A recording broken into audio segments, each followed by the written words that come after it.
श्री स्वामी समर्थ. सर्व मंगल मांगल्ये शिवे सर्वार्थ साधिके शरण्ये त्र्यंबके गौरी नारायणी नमस्तुते.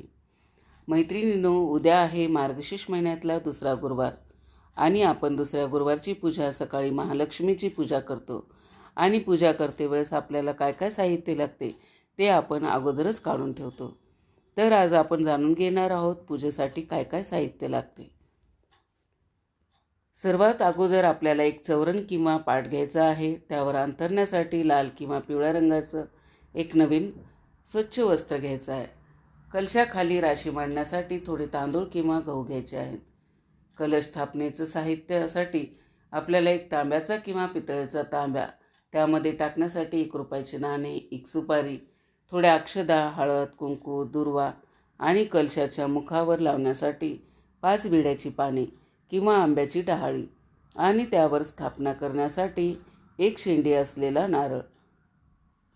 आई महालक्ष्मीचे रूप सजवण्यासाठी देवीचा मुखवटा आणि तिला नेसवण्यासाठी 1 खण, नारळ किंवा ब्लाउज पीस, देवीला घालण्यासाठी मंगळसूत्र, तोडे आणि इतर दागिने, तसेच 5 प्रकारची सुगंधी फुले आणि हार.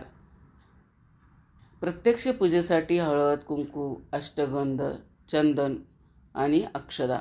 वातावरण शुद्ध करण्यासाठी सुगंधी अगरबत्ती, धूप आणि कापूर.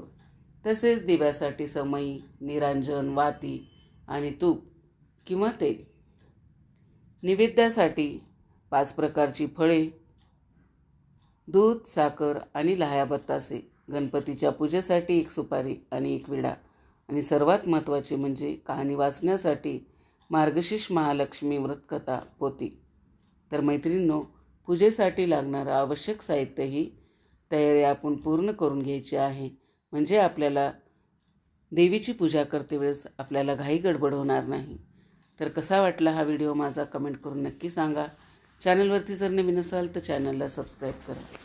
श्री स्वामी समर्थ.